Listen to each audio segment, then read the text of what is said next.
Hello students, welcome back to my channel ducklings.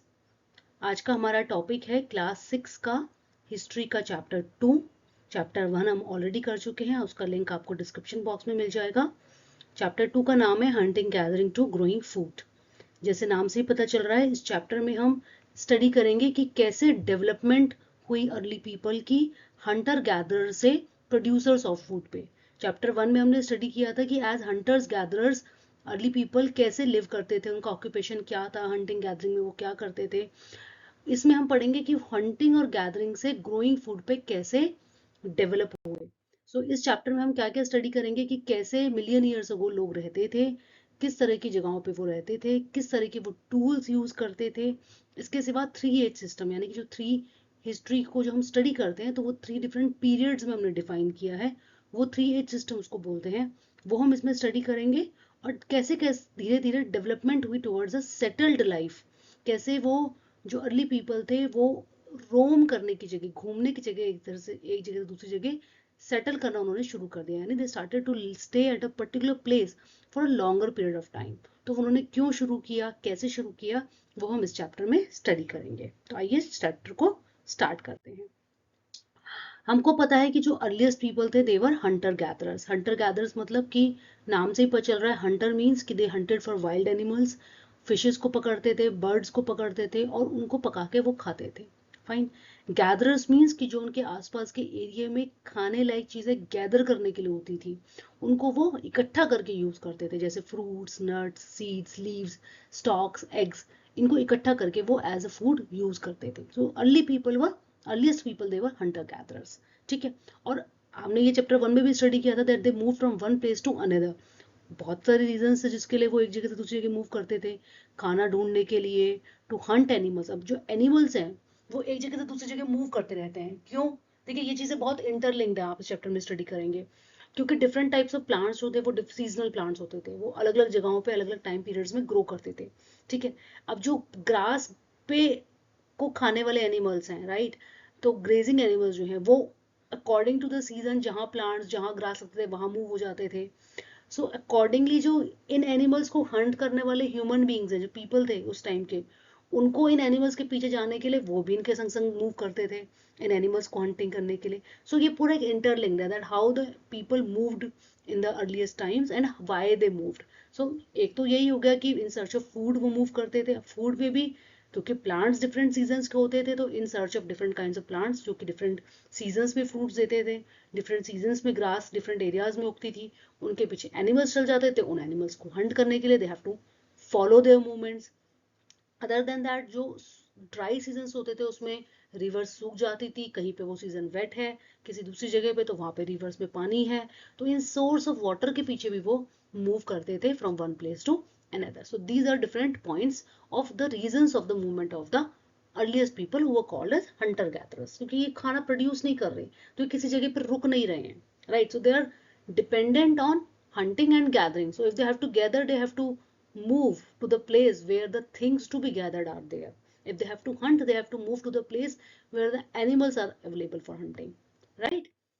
Okay. So अब हम इसमें पढ़ेंगे कि आर्कियोलॉजिस्ट को क्या मिला हंटर गैदरर्स के बारे में। तो आर्कियोलॉजिस्ट ने अलग अलग तरह के टूल्स फाइंड आउट किए जो ये हंटर गैदरर्स यूज करते थे। ये टूल्स किस चीज के बने होते थे? स्टोन के, वुड के और हड्डियों के, बोन्स के।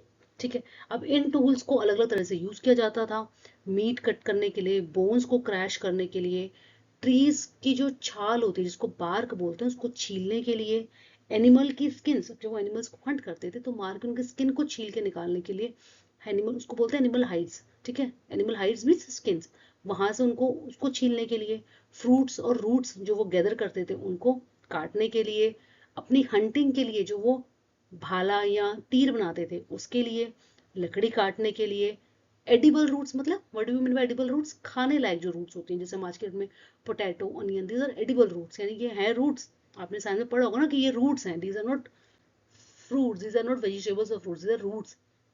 ठीक है ना, इनके अंदर फूड स्टोर होता है, तो ये एडिबल है बिकॉज इनको आप एज इट इज खा सकते हो। तो उनको कलेक्ट करने के लिए वो स्टोन टूल्स यूज करते थे। इसके सिवा एनिमल स्किन से जो वो कपड़े बनाते थे उसके लिए भी वो स्टोन के टूल्स यूज करते थे। तो ये डिफरेंट टूल्स हैं जिनको यूज किया जाता था और डिफरेंट पर्पजेस के लिए यूज किया जाता था। ये इस वाले पेज में आपको पेज नंबर 11 जो है एनसीईआरटी का, उसमें आपको यही एक्सप्लेन किया हुआ है कि जो टूल्स है वो किस किस पर्पज के लिए यूज होते थे, राइट। अब हंटर गैदर्स ने रहना कहाँ शुरू किया, आपको याद होगा मैंने आपको चैप्टर 1 में स्पेसिफिकली मैप में दिखाया था कि कौन कौन से रिवर्स के पास उन्होंने रहना शुरू किया था। तो जैसे हमने आपको दिखाया था कि उन्होंने गंगा और उसके ट्रिब्यूटरीज के पास रहना शुरू किया, नर्मदा रिवर के पास रहना शुरू किया, इंडस रिवर के पास रहना शुरू किया। इसके सिवा आपको हिल्स बताई थी मैंने, कुछ गारो हिल्स, राइट। आपको याद आ रहा है, गारो हिल्स आपको बताए थे, विंध्यास हिल्स में जो है उन्होंने रहना शुरू कर दिया था, ठीक है, नॉर्थ वेस्ट में। तो अलग अलग तरह से मैंने आपको बताया था कहाँ का रहना शुरू कर दिया था। सो अगर हम उसको समराइज करें तो हम अगर देखते हैं तो जहाँ भी आपके हिल्स हैं या रिवर्स हैं, तो किस तरह की जगहें जो हैं प्लेसेस उन्होंने चूज की।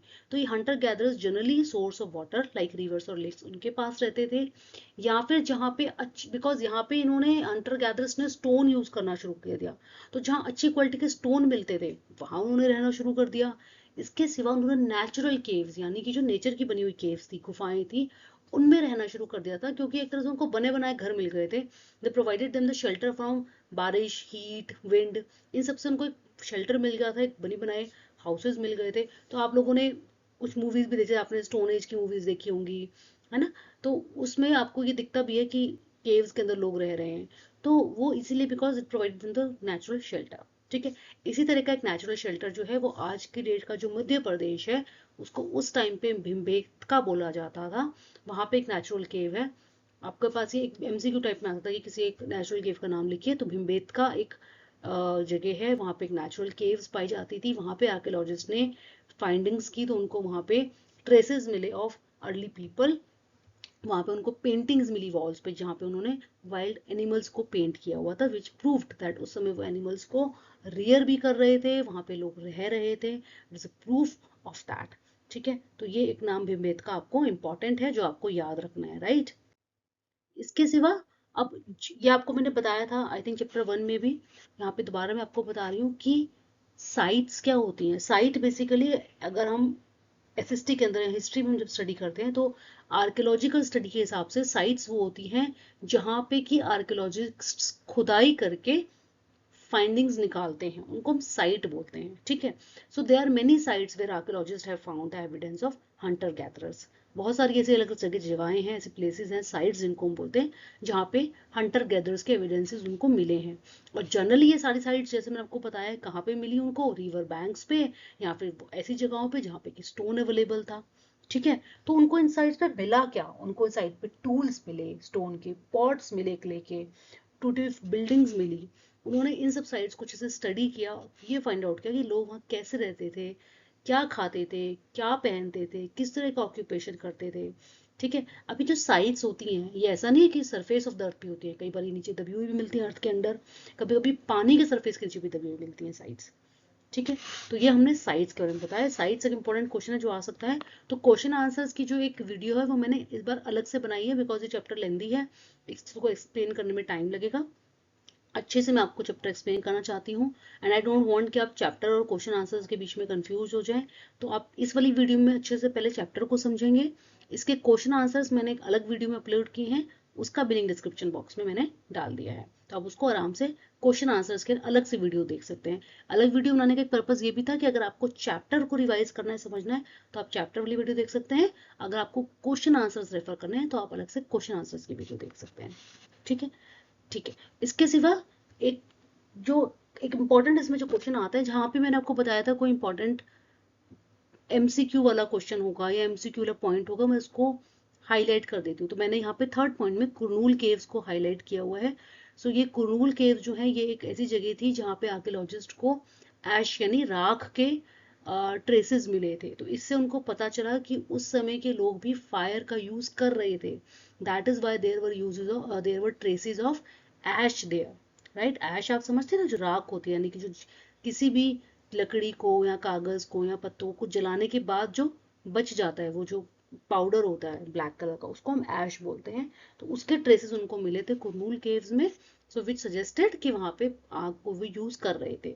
और किसके काम के लिए वो यूज कर रहे होंगे, हो सकते हैं मीट को रोस्ट करने के लिए, या एनिमल्स को दूर भगाने के लिए, या फिर सिंपली रोशनी करने के लिए, क्योंकि केव्स में रात को तो अंधेरा हो जाता होगा because this were natural caves, उस समय आपके इलेक्ट्रिसिटी तो थी नहीं।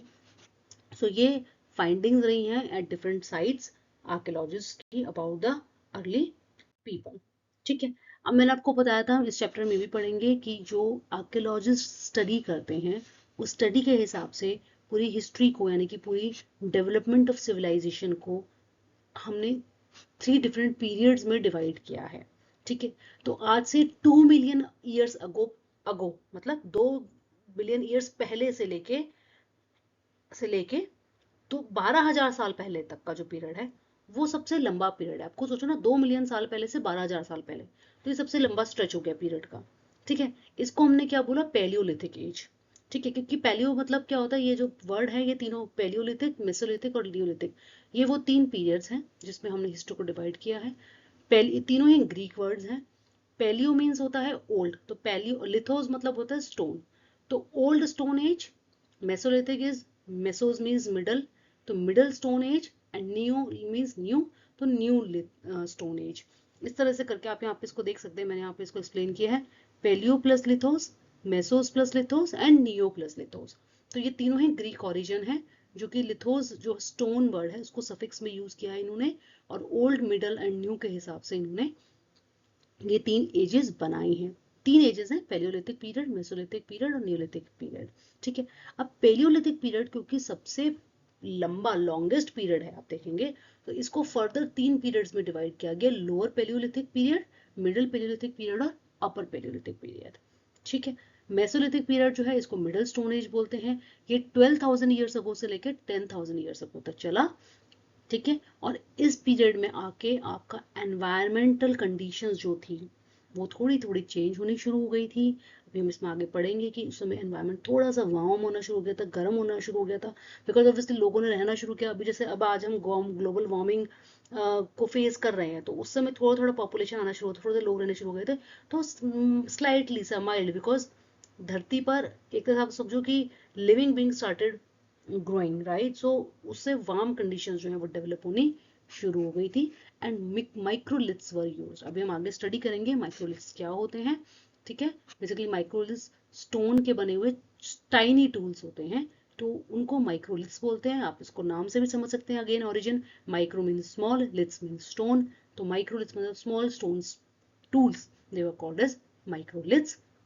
और न्यूलिथिक एज जो है, जो न्यू स्टोन एज है, वो 10,000 ईयर्स अगो से लेके शुरू हो गई थी, और इस टाइम पे फर्दर देखिए अब डेवलपमेंट हुई है। अब हमने क्या शुरू कर दिया, फार्मिंग एंड डोमेस्टिकेशन, यानी लोगों ने, people started producing food and domesticating animals, यानी कि उन्होंने पशुओं को, पशुपालन जिसको बोलते हैं, यानी कि एनिमल्स को पालना शुरू कर दिया और खुद से खाना प्रोड्यूस करना शुरू कर दिया।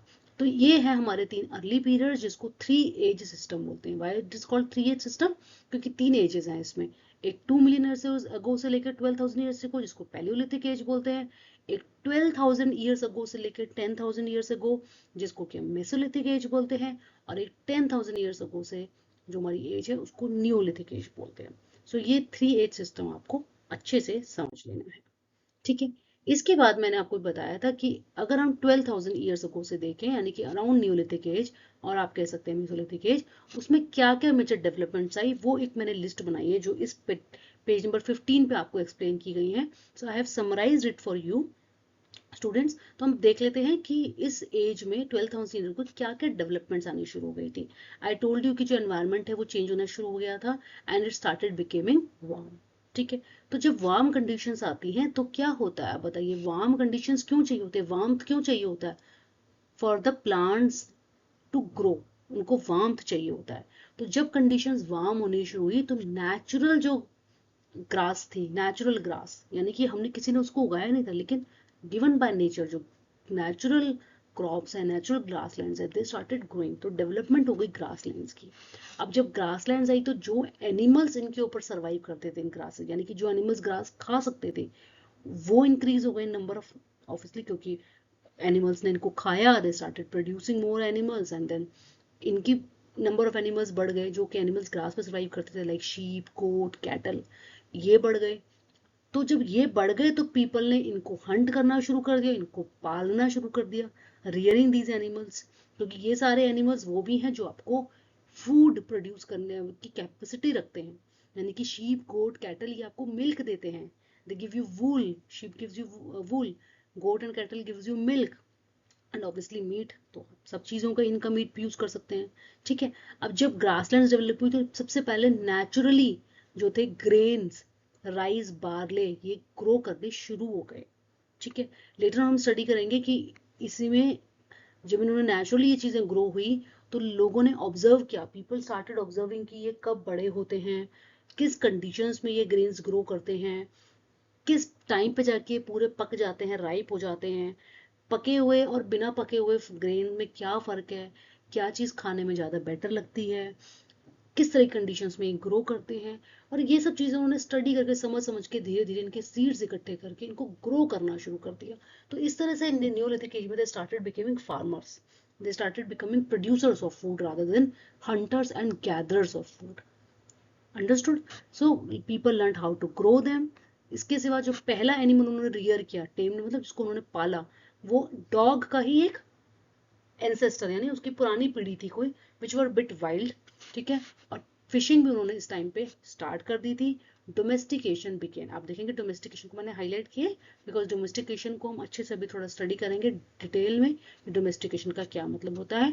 तो डोमेस्टिकेशन भी इस टाइम पे शुरू हो गई थी in the period around 12,000 years ago, यानी कि जब हम मेसोलिथिक से अराउंड न्यूलिथिक की तरफ मूव कर रहे थे।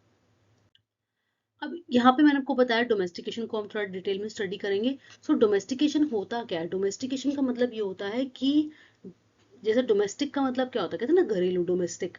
सो डोमेस्टिकेशन का मतलब ये होता है कि जब आप किसी चीज को, आप जब अर्ली पीपल ने प्लांट्स और एनिमल्स को अब अपने आप से ग्रो करना शुरू कर दिया, अपने आप से प्लांट्स को ग्रो करना शुरू कर दिया, अपने आप से एनिमल्स को पालना शुरू कर दिया, तो उन्होंने ये डिफरेंशिएट करना शुरू कर दिया कि किस तरह के प्लांट्स उनको ग्रो करने हैं और किस तरह के नहीं करने हैं, किस तरह के एनिमल्स उनको पालने हैं और किस तरह के नहीं पालने हैं। यानी डोमेस्टिक एनिमल्स और वाइल्ड एनिमल्स में डिफरेंस उनको समझ में आ गया कि कौन से पालने लायक हैं, कौन से डोमेस्टिकेट करने लायक हैं और कौन से वाइल्ड है, कौन से प्लांट्स ग्रो करने लायक हैं और कौन से प्लांट्स वाइल्ड हैं। You know they are wild plants also.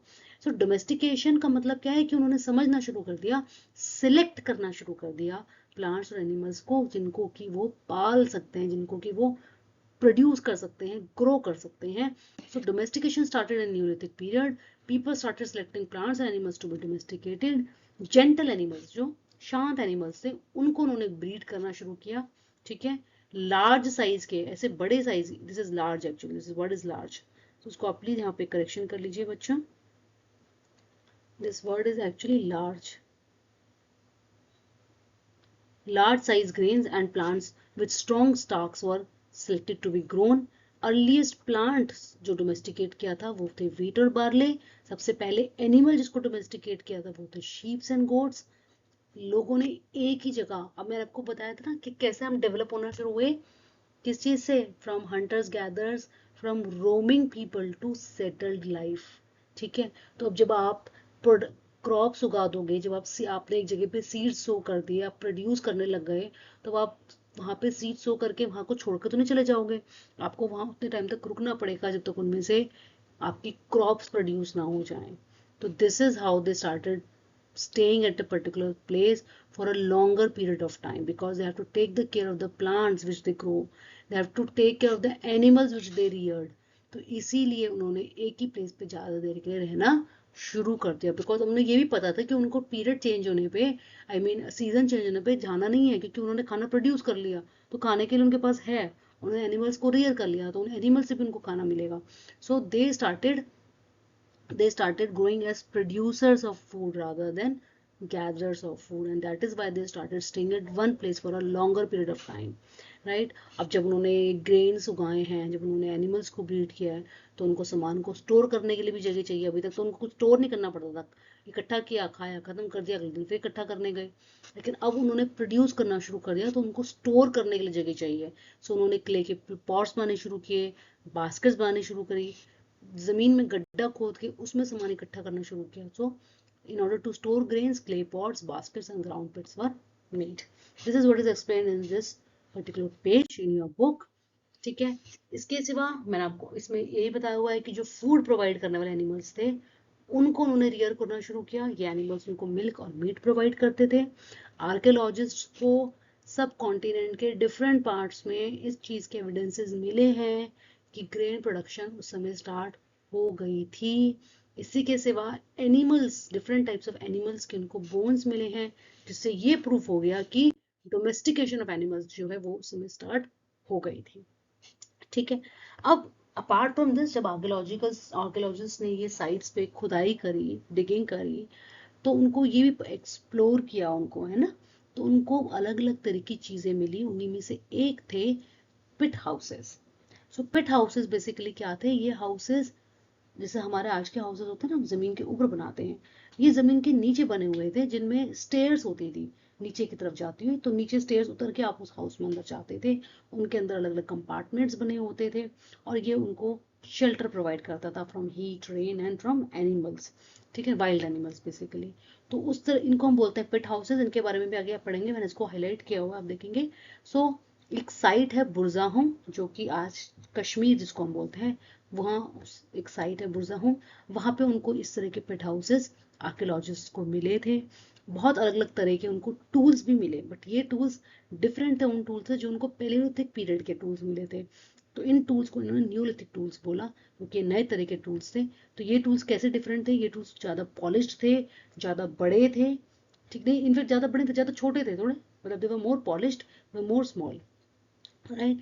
And different kind of उनको पॉट्स मिले क्ले के बने हुए, जिनको शायद खाना बनाने के लिए और सामान स्टोर करने के लिए यूज किया जाता होगा। और कपड़े के, क्लोथ के भी ट्रेसेस मिले, जिससे ये पता चला कि शायद उस समय तक लोगों ने कपड़ा बुनना, वीविंग ऑफ द क्लोथ जो है वो स्टार्ट हो चुका था। सो ये कुछ आर्कियोलॉजिकल फाइंडिंग्स हैं जो कि मिली हैं अबाउट द अर्ली सेटलमेंट्स। अब ये एक बहुत इंपॉर्टेंट क्वेश्चन है बेटे, बच्चों, जो आपके पेज नंबर 19 पे है। ठीक है, मेहरगढ़ एक साइट है, ठीक है, जो कि बोलान पास पे लोकेटेड है। यहाँ पे जब खुदाई करी गई तो ये बहुत इम्पोर्टेंट, क्योंकि ये साइट है और ये बहुत इम्पोर्टेंट ये डिस्कवरीज हैं जो यहाँ हुई, इसलिए ये वाला क्वेश्चन भी इम्पोर्टेंट है कि वहाँ के फाइंडिंग्स के बारे में बताइए जो मेहरगढ़ साइट पे मिली हैं।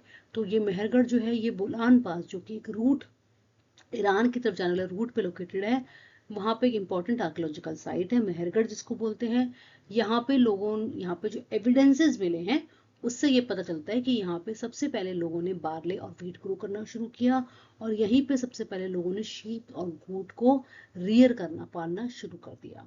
इसी के सिवा आप यहाँ पे फोटो में भी देखेंगे, यहाँ पे सबसे पहले इस तरह के हाउसेज जिसमें 4 या 4 से ज्यादा कंपार्टमेंट्स होते थे, उस तरह के हाउसेस के रिमेन्स, मतलब बचे हुए टुकड़े मिले हैं जो शायद उस समय स्टोरेज के लिए यूज होते थे। इसी के सिवा एनिमल्स के, ठीक है ना, बोन्स मिले हैं, जिससे पता चलता था कि उस तरह के एनिमल्स वहाँ रियर हुए थे। इसी के सिवा ये वहाँ पे काफी सारी बुरियल साइट्स, यानी कि जब लोग मर जाते हैं तो उसके बाद उनको दफना देते हैं, उन्हें जमीन में दबा देते हैं। उस तरह की बरियल साइट्स, यानी कि ऐसे पूरे लंबे लंबे साइट्स हैं, एरियाज हैं बड़े बड़े, जहाँ पे लोगों को दफनाया जाता था। तो मेहरगढ़ में वो बरियल साइट्स भी पाई गई हैं। तो ये वो फाइंडिंग्स है मेहरगढ़ की, जिनसे कि आर्कियोलॉजिस्ट ने पता लगाया कि अर्ली पीपल किस तरह से रहते थे, किस तरह से वो डेवलप हुए from hunter gatherers to the producers of food to growing food, right. और क्या एविडेंसेस उनको मिले जिससे उन्हें पता चला। अब सोचो ना, उनको पॉट्स की जरूरत क्या थी अगर उन्हें खाना स्टोर नहीं करना था तो? Why did they need to the pots? ठीक है, because they had to store the food. ठीक है, तो वो एविडेंस, ये एविडेंस इस तरह से पता चलते हैं कि उन्होंने क्या चीज शुरू कर दी होगी, राइट। अगर हमको एनिमल्स की हड्डियां और इनके साथ मिल रही हैं, राइट, इंसानों के हड्डियों के संग, सो ये चीज को प्रूव करता है they were living together, so that means people started rearing animals, right. So ये एविडेंसेस प्रूव करते हैं, एविडेंसेस जो है इससे आर्कियोलॉजिस्ट को पता चलता है कि कैसे अर्ली पीपल डेवलप हुए थे। तो ये आपका चैप्टर का एक्सप्लेनेशन यहाँ पे फिनिश होता है। अब इस चैप्टर में से काफी सारे क्वेश्चंस हैं जो बहुत ही इंपॉर्टेंट हैं, इंपॉर्टेंट क्वेश्चंस आ जाते हैं। उस क्वेश्चंस के लिए मैंने एक अलग वीडियो बनाई है, उसका लिंक मैंने डिस्क्रिप्शन बॉक्स में डाला है, तो आप पूरा क्वेश्चन बैंक जो है इस चैप्टर 2 का उस वीडियो में स्टडी कर सकते हैं। कोई भी किसी का डाउट है आप मुझसे पूछ सकते हैं, thank you for watching this video. बाकी चैप्टर्स भी बहुत ही जल्दी आने वाले हैं, तो आप प्लीज़ चैनल को सब्सक्राइब कीजिए सो दैट जैसे ही मैं चैप्टर को अपलोड करूँ आपको नोटिफिकेशन मिल जाए। कोई भी डाउट हो आप कमेंट में पूछ सकते हैं। I will definitely reply to that. Thank you for watching. Have a great day.